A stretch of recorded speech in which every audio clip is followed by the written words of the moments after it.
¿Qué tal? Buenas tardes, buenas noches. ¿Cómo están todos? Espero que se encuentren muy bien. Estamos una semana más aquí en Noches Bajo Cero y estamos de manteles largos porque por primera vez nos volvemos internacionales y es que hoy tenemos un invitadazo entre nosotros. Tenemos a Oscar Sánchez, autor, activista, vegano. Y Oscar, ¿cómo estás allá desde España?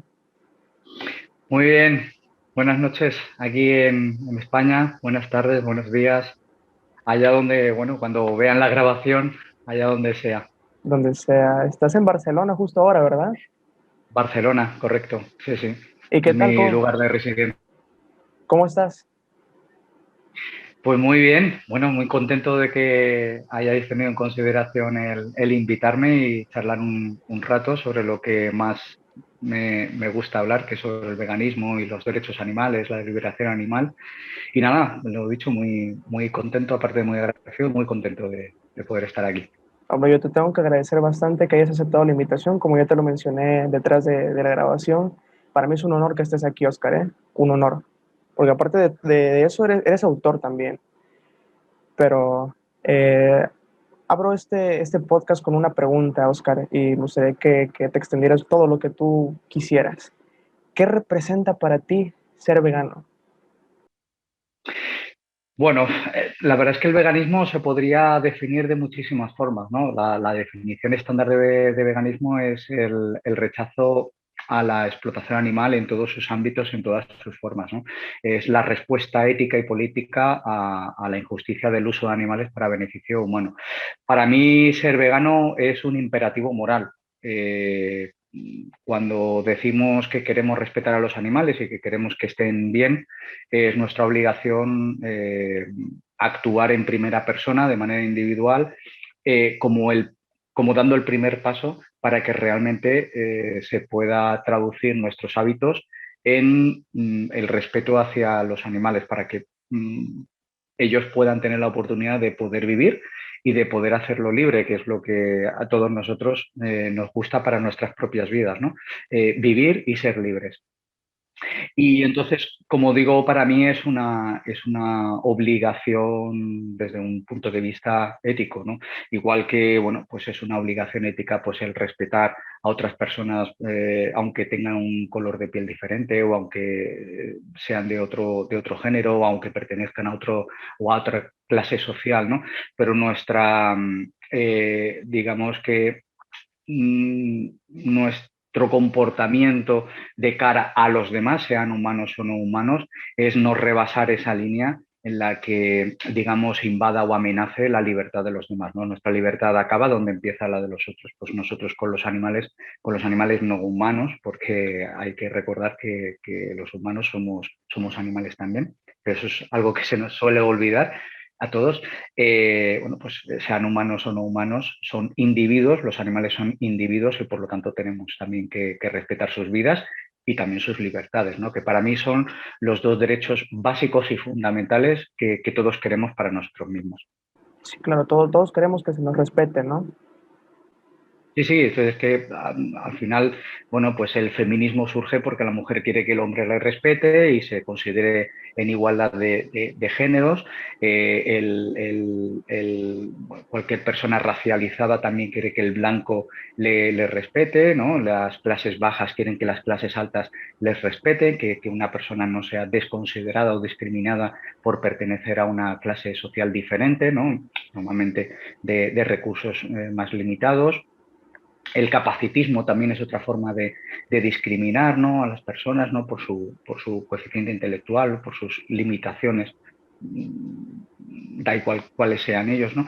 Pues el especismo, que es la discriminación al resto de especies por no pertenecer a la humana, es una de las, digamos, de la base y el origen del veganismo, ¿no? El hecho de no discriminar a otros individuos por ser de otra especie y respetarlo. Creo que yo tenía una definición un poquito extraña sobre el especismo, o bueno, a lo mejor eso es muy ambiguo porque lo he leído y hablaba, poniendo de ejemplo el hecho de que, no, de que las personas comen o consumen el cerdo, la vaca, pero no consumen el perro o el gatito y este tipo de cosas. Va por ahí? ¿Tiene algo de relación o realmente lo hemos distorsionado a lo largo del tiempo? No, lo has dicho perfectamente. Lo único que pasa es que posiblemente podría haber dos formas de explicar lo que es el especismo. El especismo en sí, la definición de especismo es la discriminación al resto de especies por no pertenecer a la humana, ¿no? Porque, bueno, pues Sí. realmente es el humano el que genera esa discriminación. Pero hay otro tipo de especismo también generada por el propio ser humano, que es la de decidir qué vidas tienen más valor que otras, ¿no? Por ejemplo, lo que tú decías, ¿no? El hecho bueno, de querer hacer leyes de protección hacia perros y gatos, por ejemplo, y sin embargo, pues no haber ninguna ley que proteja a vacas y a cerdos en los mataderos, ¿no? Pues eso es una forma de discriminar a otras especies. Es considerando cuáles son las que pueden vivir y cuáles son las que deben morir, ¿no? Oscar, tengo entendido que tú no toda tu vida has sido vegano ni has sido activista. ¿Realmente en qué momento te comienzas a interesar por esto? ¿En qué momento nace esa iniciativa de entrar a este mundo? Porque es un mundo completamente distinto también. ¿Cómo nace eso? Pues mira, yo era un animalista prácticamente toda mi vida, me he considerado un defensor de los animales y sin embargo defendía a los animales con la misma boca con la que me los comía, ¿no? Desgraciadamente tardé mucho tiempo en darme cuenta de esta incoherencia o esta incongruencia, este engaño hacia mí mismo, porque, por ejemplo, ir a manifestaciones contra las corridas de toros, contra la tauromaquia y luego irme a una hamburguesería a comerme una hamburguesa de vacuno no tiene ningún tipo de sentido, ¿no? Defender a los toros cuando luego te comes a sus hermanas, a sus hijas o a sus madres es totalmente incoherente y muchísima gente lo hace. Yo he dejado de hablarme con familiares porque me querían defender la tauromaquia, algo que era muy tradicional y muy español, ¿no? Creo que en México también, Sí, desgraciadamente, también hay mucha tradición taurina. Y ya digo, yo con 15 años escribí la letra de una canción de rock and roll muy callejero, ¿no? Rock muy urbano, en donde, bueno, pues criticaba crudamente al torero, ¿no? Pero ya te digo que, sin embargo, pues estaba contribuyendo a lo que es la explotación animal, al uso de animales, a la esclavitud de los animales, a la muerte innecesaria de los animales, y yo pues no era consciente. Hasta que un día, un viernes por la noche, vi un documental y ese documental me abrió completamente los ojos. Yo no sabía qué era el veganismo, yo no sabía que existía nada que, digamos, que rechazara de manera sólida, ¿no? Y con fundamento ético y moral lo que era el uso de animales, la explotación animal. Y ese día pues fue cuando abrí los ojos, ¿no? Yo creo que es una buena manera de resumirlo, ¿no? Esa noche abrí los ojos y vi lo suficiente en apenas una hora y media como para darme cuenta de que mi vida había sido un engaño, mi vida yo mismo me había estado engañando durante tantísimo tiempo. Y fue cuando me declaré vegano, esa noche me declaré vegano, lo primero que hice fue buscar en internet hamburguesas veganas. No sabía qué iba a comer al día siguiente, no sabía cómo iba a enfocar mi alimentación desde el día siguiente. Y también otra cosa que hice, que creo que fue muy importante, es ir a mirar en mi armario y revisar una por una todas mis prendas de vestir para verificar que las etiquetas estaban libres de productos de origen animal, cosa que en alguna pues me di cuenta de que no era así y en alguna tenía lana. También el edredón lo cambié, porque el edredón que tenía era un edredón de plumas y tuve que cambiarlo. Y ahí fue cuando mi vida cambió radicalmente. Al día siguiente estaba en un herbolario que no había entrado nunca en un herbolario a comprar productos vegetales. Empecé a buscar muchísima información y lo que quise fue aprender sobre la marcha. No primero aprender y después cambiar mis hábitos, sino automáticamente quise cambiar mis hábitos conforme iba eh, recogiendo y asumiendo información para poner en práctica lo que yo ya me había dado cuenta de que tenía que poner en práctica. Y es que mis hábitos, mis actos cotidianos y diarios no interfirieran en la vida y en la libertad del resto de animales. Y poco después, a los pocos días, conforme iba obteniendo esa información, me iba formando sobre la marcha, pues me di cuenta de que siendo vegano no iba a ser suficiente. Es decir, cambiando yo mi conducta y mis hábitos no iba a ser diferente si yo no ayudaba a otras personas a que también cambiaran sus hábitos. Y entonces fue cuando me di cuenta de que también tenía que ser activista. Y aunque empezara por redes sociales y demás, pero tenía que digamos, transmitir todo lo que yo iba asimilando, ¿no? A nivel de información. Sí, claro, claro. ¿Ese proceso cómo fue? Y lo digo a nivel personal, o sea, cambiar radicalmente de un estilo de vida que ya venías manejando durante años y entrar a otro, ¿cómo fue personalmente? Pues contrario a lo que puede pensar la mayoría de la gente o lo que suele decir la gente, para mí no fue nada difícil. De hecho, fue una sensación muy gratificante el hecho de estar pensando que yo estaba mejorando a nivel personal, estaba siendo mejor persona desde ese momento, ¿no? Eh, y el hecho de meterme en un pasillo de información tan brutal, ¿no? Porque empiezas a tener a leer muchísimas cosas, a leer muchísimos artículos, a entrar en páginas donde te hablan de cosas que nunca habías oído hablar antes, pues a mí me hizo sentirme bastante bien. Y para mí fue un proceso bastante sencillo, porque como tenía muy clara la finalidad de ese cambio, pues para mí fue muy gratificante absolutamente todo y sobre todo como persona me hacía sentir muy bien. Es decir, esto ahora es como, vamos a suponer que como metáfora vamos a escalar una montaña, ¿no? Pero que es una montaña de que nos apetecía hace mucho tiempo realmente escalarla, ¿no? Y la satisfacción que nos va a llevar encontrarnos en la cima y decir, esto era lo que yo quería hace muchísimo tiempo. Lo único que pasa que hacía mucho tiempo que yo no sabía realmente que eso era lo que yo quería. Me di cuenta un día de que era lo que yo pretendía, pero yo lo desconocía, no era consciente de ello, ¿no? Y entonces, pues ya te digo, fue la verdad es que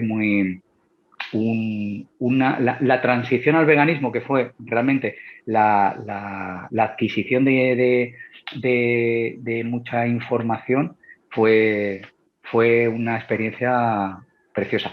Y aún después de años sigo disfrutando con ello cada vez que aprendo algo nuevo, ¿no? Porque yo soy de los que pienso de que cualquier persona está en formación continua, desde que nace hasta que muere. Claro. Dentro del veganismo, evidentemente, no es ninguna excepción.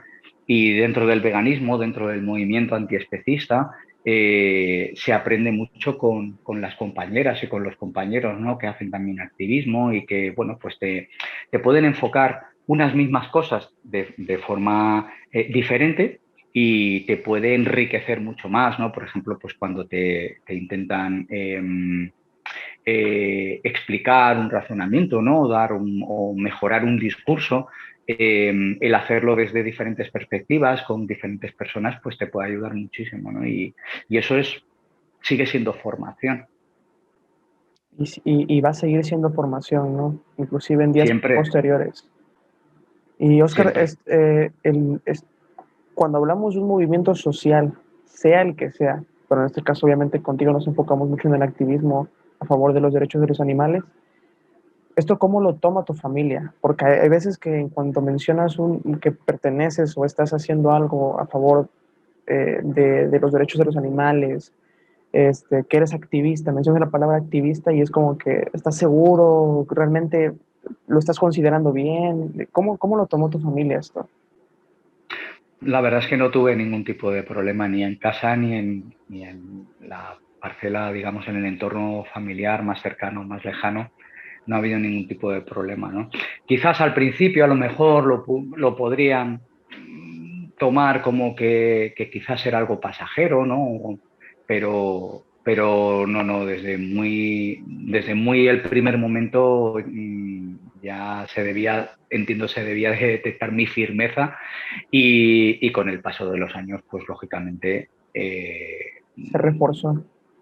Sí, sí, se ha reforzado y se han podido dar cuenta de que todo es muy, muy sólido, es una idea muy, muy sólida, muy firme y que eso no, no va a cambiar, ¿no? Y afortunadamente ha servido para que también pues hayan algunos cambios, quizás no todos los que a mí personalmente me hubieran gustado, pero sí unos cambios pues que hace unos años sería completamente impensable y ahora pues a día de hoy pues son mucho más recurrentes, ¿no? ¿Tú por qué crees, Oscar, que esto no se enseña o no se adoctrina en las escuelas? Y te cuento rápido, no desconozco cómo esté el sistema de educación en España, pero al menos aquí en México, cuando te hablan de nutrición, se enfocan únicamente en la diversidad que se encuentra en todos los alimentos, y eso incluye a los animales, incluye muchísimo, y te enganchan esta idea, y no me voy lejos, esto me lo enseñaron hace una semana, me lo reforzaron, a pesar de que te lo enseñan desde educación básica, primaria, pero esto me lo reforzaron hace una semana en universidad, y la profesora dijo que las personas que son vegetarianas, que son veganas, tienden mucho a tener más enfermedades, a, a ser propensos a este tipo de cuestiones, que no reciben los nutrimentos requeridos. Obviamente yo ya he leído algo sobre el veganismo y sé que esto es una total mentira, pero ¿tú por qué crees que esto no se está modificando en diversos lugares de la educación? ¿Por qué crees que no se está implementando esto como una opción, no como una obligación, como una opción de que esto también, si tú lo quieres adoptar, esto también es bueno para ti? Esta profesora que decía esto era nutricionista. Sí, y te tiene un doctorado, de hecho, en una de las escuelas más prestigiosas de México, te lo debo decir así. Esto es como si, por ejemplo, un informático que no ha estudiado nunca Windows 10, ¿no? Quiera hablarte de Windows 10, ¿no? O mejor dicho, un informático que se haya especializado en Windows, pero te quiera hablar de Linux. No tiene ningún tipo de sentido, ¿no?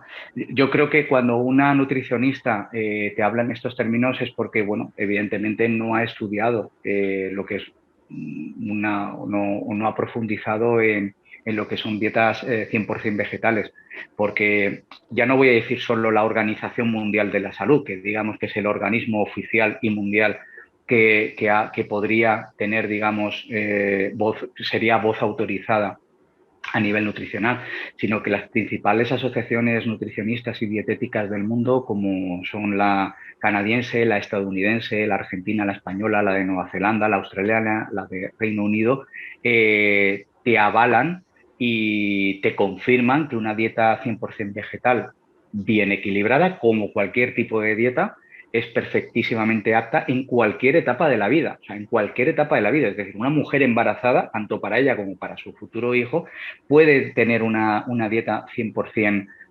vegetal y no tiene por qué tener ningún problema. Yo a la profesora que os dijo eso, yo le preguntaría, oye, vete a cualquier hospital y mira a ver las personas que están hospitalizadas e ingresadas si son veganas o consumen animales, ¿no? Que podría ser una buena manera de decir, no, no tiene ningún tipo de sentido. Yo voy a cumplir 47 años y tengo un aspecto normal, no voy a decir que sea, pero tengo un día a día totalmente normal y hago deporte, es decir, y mis analíticas confirman de que lo estoy haciendo bien.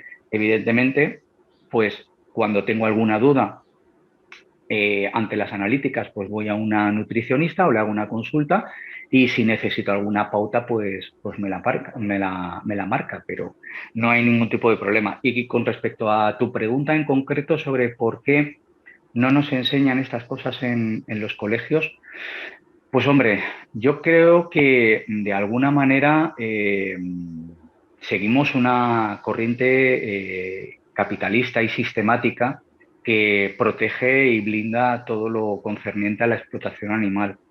Eh, hay pequeños, grandes detalles. Por ejemplo, yo cuando hago el cubo antiespecista, activismo callejero y hablo con gente de la calle que no es vegana y le pregunto, ¿sabes por qué la vaca es lechera? Y dice, sí, claro, la vaca es lechera porque nos da leche, ¿no? Y no, no, no, la vaca da leche porque es un mamífero y como mamífero, igual que los humanos, pues cuando tenemos un hijo, damos leche. Evidentemente me refiero a las hembras, ¿no? Pero la gente se queda con que la vaca nos da leche, la gallina nos da huevos, el cerdo nos da jamón Y no, a la vaca le quitamos la leche porque por eso en las granjas lo que se hace es que se separa a su hijo de su madre para que no se beba su leche y esa leche se le pueda quitar a la vaca para luego venderla y hacer negocio con ella. Las gallinas no es que nos den huevos, las gallinas tienen hijos a través de los huevos o tienen su menstruación a través de los huevos y nosotros lo que hacemos es que se los quitamos para venderlos para poder hacer negocio con ellos. Y el cerdo no nos da jamón. El cerdo tiene unas piernas igual que nosotros para poder andar o para poder correr y sin embargo el ser humano se la corta para luego ponerla al sol y al cabo de un tiempo poder vender eso que se llama jamón o bacon. Entonces, no, realmente nosotros lo que pasa es que las escuelas fomentan a la industria, promueven a la industria, ¿no? Y la industria de consumo, la industria de explotación animal, en líneas generales, está protegida por las administraciones, por las instituciones. Y la enseñanza está dentro de las instituciones. Y bueno, de ahí que salgan tantísimos cuentos infantiles, ¿no? Destinados a digamos, la normalización de la explotación de animales, con los ejemplos que te decía, ¿no? La vaca nos da leche, el cerdo nos da jamón, etcétera, ¿no? Y sin embargo, lo que habría que enseñar a los niños es precisamente todo lo contrario. Eh, que sepas que lo que tienes en el plato es un trozo de un animal, cuando entraba en el matadero, no quería morir. Y yo creo que si esto se le dijera a los niños, y hay suficientes vídeos, por ejemplo, en YouTube, que está al Sí, alcance de cualquiera, en donde niños claro. descubren, pero esto que está aquí, esto era un animal que está muerto, y el niño se pone a llorar como dice, pero yo no me quiero comer a un animal, si yo lo que quiero es jugar, ¿no? Siempre pondré un ejemplo muy claro, es si pones a un bebé en la cuna con una manzana y con un conejo, el bebé querrá comerse la manzana y jugar con el conejo, nunca al revés. Y eso es una forma de demostrar y de entender que nacemos con una empatía innata. Nosotros empatizamos con los animales desde que nacemos, pero es cuando nos empiezan a educar, precisamente cuando perdemos esa empatía porque nos educan a todo lo contrario, a normalizar de que tenemos que comer animales porque tenemos que comer de todo, en vez de enseñarnos a tenemos que nutrirnos de todo, o sea, tenemos que alimentarnos con todos los nutrientes que necesitamos, pero que esos nutrientes los podemos obtener de fuentes vegetales y podríamos vivir perfectamente alimentándonos solo de nutrientes de origen vegetal y no tiene por qué ser de animales, ¿no? Que también es un concepto muy difundido, pero es totalmente equivocado. No es que tengamos que comer de todo, tenemos que alimentarnos de todos los nutrientes que necesitamos. Y bueno, básicamente es eso, pero es que en las escuelas te enseñan a experimentar con animales. Por ejemplo, los principales laboratorios o los laboratorios más precoces están en las aulas de las escuelas. Sí, Y es otra forma de enseñar el especismo, ¿no? Y la normalización de la explotación animal. Pero es que también tenemos escuelas donde nos enseñan a montar encima de animales para divertirnos, ¿no? Para entretenernos. Y esa es otra forma de explotar animales. Entonces, bueno, pues el resumen de todo eso es que, por desgracia, la explotación animal está sistematizada de una manera totalmente protegida. y se ha normalizado bastante. Es que el hecho de cuando yo, por ejemplo, planteo la explotación de la monta, de caballos, en la hípica, el polo, bueno, la equitación en general, hay mucha gente que se considera animalista y que defiende ese tipo de explotación porque no lo consideran explotación. Y eso es un problema que también tenemos cuando no utilizamos el término maltrato animal. Y a mí no me gusta nunca decir maltrato animal y prefiero siempre hablar de explotación animal, porque el maltrato animal la sociedad lo entiende como un trato con violencia explícita hacia el Sí, animal, ¿no? O sea, la sociedad entiende que maltrato animal es dejar a un perro en un balcón sin agua, pero no entiende que sea maltrato animal cortarle el cuello a un cerdo o a una vaca en un matadero, ¿no? Cuando realmente uno incluso, si lo piensa fríamente, si nosotros fuéramos uno de esos protagonistas, yo prefería que me dejaran una tarde en un balcón, por mucho sol que me dé y poca agua que tenga, pero jamás querría que me llevaran a un matadero, ¿no? Siendo las dos formas, dos tipos de maltratarme. Serían dos formas de maltratarme igualmente, ¿no? Pero en uno acaban con mi vida de manera totalmente unilateral, totalmente contra mi voluntad. Sí, claro. Y en lo del balcón, bueno, pues me pueden dejar una tarde, lo puedo pasar mal, pero luego abrirán la persiana y volveré a entrar adentro, ¿no? Entonces, por eso lo de maltratar es muy, muy relativo. Incluso hay animales que supuestamente están muy bien cuidados en las granjas, porque pueden pastar libremente, porque no están encerrados bajo techo ni hacinados, y la gente piensa que esos animales no están maltratados. Cuando se les priva de libertad, porque están en una zona acotada, y cuando el ganadero lo decida, lo va a mandar al matadero y va a quitarles la vida igualmente. Y el hecho de traicionarles, alguien que se supone que te ha tratado muy bien y que ha sido tu amigo, y que después decide el día de tu muerte, esa traición también es una forma de maltratar. A mí, Sí, si un amigo me obviamente. traiciona, voy a considerar a ese amigo desde ese momento ya no amigo. ¿Por qué? Porque me ha traicionado y eso es una forma de tratarme mal, ¿no? Sí, sí, sí, también es una forma, es abuso también, El uso totalmente. lleva al abuso. El Sí, uso lleva al abuso. Es una buena frase que rima, pero también ayuda a entender la situación. Cuando alguien quiere hacer negocio a costa de los animales, por muy de una manera ética que quiera llevarlo a cabo, de hacerlo de manera sostenible y amigable con respecto a los animales, el que hace negocio lo que quiere es ganar dinero. Y al final el comerciante o el empresario lo que busca es ganar la máxima cantidad de dinero en el menor tiempo posible. Y eso al final conlleva que el uso de animales repercuta en un abuso sobre ellos. Y lo que al principio podría ser bueno, voy a tener al animal lo mejor cuidado el mayor tiempo posible, porque así es más ético, porque así el animal disfruta más de la vida y demás. Al final, los números mandan y las ganancias son buenas o malas sí, en función de la cantidad de rentabilidad que pueda proporcionar los animales al ganadero. Y al final el resultado es que el uso lleva al abuso y contra más animales tengas en el menor espacio posible y en el menor tiempo posible, las ganancias van a ser mayores. sí, claro. Uno de los argumentos que yo encontré en internet, opositores contra el movimiento, porque tú sabes que todo movimiento activista tiene obviamente su oposición.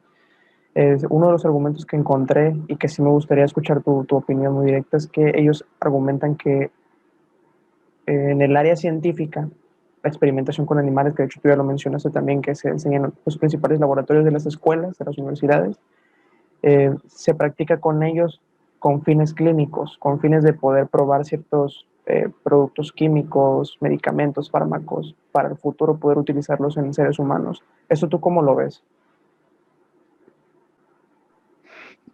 Yo lo veo mal como todo tipo de uso de animales para fines humanos, porque al final en mi libro lo explico, o al menos intento explicarlo, ¿no? Todo lo que sea experimentar para uso humano, con fines humanos, se debería de experimentar sobre seres humanos. De hecho, el 95% de las pruebas que se hacen sobre animales no suelen funcionar, no suelen dar resultados. Y de ese 5% que en teoría, digamos, pasarían el primer filtro, solamente creo que llega a un 2% los que realmente acaban pudiéndose realizar sobre humanos porque parece que van pasando las diferentes pruebas, ¿no? Y los resultados van dando los que se pretendían de ellos. Sí, claro. Entonces, al final, esclavizar a un animal para hacerle 1000 pruebas en donde realmente pues, se le tortura, porque las pruebas, Sí, si yo te hago una prueba para ver tu cerebro cómo reacciona y te conecto 1000 cables en la cabeza, pues lógicamente vas a tener que estar superando pruebas de todo tipo. Te ponen al límite en estrés, hay animales que mueren por ataque cardíaco porque no soportan la presión simplemente, no porque hayan atacado a tu corazón en las pruebas, sino porque, bueno, pues te ponen a correr para ver hasta dónde llegas. Hay pruebas de animales en donde se ponen a un ratón en un recipiente con agua y se le da un estupefaciente para que ver hasta dónde llega el animal a aguantar así, digamos, haciendo nada, ¿no? Hasta que evidentemente se agota, ya no puede más y se hunde y se ahoga, ¿no? Entonces, ninguno de nosotros nos cambiaremos por ella. Es que yo la pregunta que le hago a la gente es, ¿tú te cambiarías por ese animal? No, no me cambiaría. Si hubiera una especie que se considerara superior a ti, que fuera más fuerte, que fuera más inteligente, más grande que tú, y que dijera, pues te voy a utilizar para 1000 cosas, para mi beneficio, ¿tú lo aceptarías? ¿O cuál sería la forma ética en la que tú aceptarías que te utilizaran contra tu voluntad, hasta incluso llegar a la muerte contra tu voluntad? Seguramente la respuesta va a ser de ninguna de las formas. Yo quiero que a mí nadie me utilice y segundo, que nadie me diga cuándo tengo que morir ni cómo debo de morir. Pues eso es la base de la empatía. Si te pones en el lugar del otro y tú no te cambiaras por ese, lo normal es que entiendas de que lo que se le está haciendo a esa persona o a ese individuo no es justo, ¿no? O como mínimo no es agradable. Por lo tanto, Claro, nosotros no deberíamos de hacer lo que no nos gustaría que nos hicieran a nosotros. Esto sí que nos lo explican en las escuelas, nos lo dicen, ¿no? sí, No hagas a los demás lo que no te gustaría que te hagan a ti. Bueno, pues esto es una propuesta filosófica muy, muy sencilla y que todo el mundo tiene muy claro, pero parece ser que si hablamos de los animales, el contexto varía y no debería de ser así. Desde un punto de vista ético, no debería de ser así, ¿no? Nos gustaría hacerle, bueno, hay mucha gente que no sabe que se experimenta también con perros. Y el tabaco es una de las principales fuentes de experimentación de perros y también provoca su muerte, sobre todo de la raza Beagle. Y esto la gente lo desconoce sí, claro. Y es algo que sucede todos los días, incluso mientras tú y yo estamos platicando. Y es, totalmente. Bueno, de hecho, solamente para consumo, y es un dato que es muy importante, porque yo haría un juego contigo muy rápido, ¿no? Si te dijera, oye, haz un chasquido con los dedos, te haces un chasquido, pues acaban de morir 3000 animales. Y si yo hago otro, otros 3000. Y es que mueren 3000 animales por segundo en todo el mundo para consumo humano. Y es un dato que es estremecedor, pero haciendo el chasquido es como que te das más cuenta de decir, hostia, es que en un segundo ya han muerto 3000 animales en mataderos.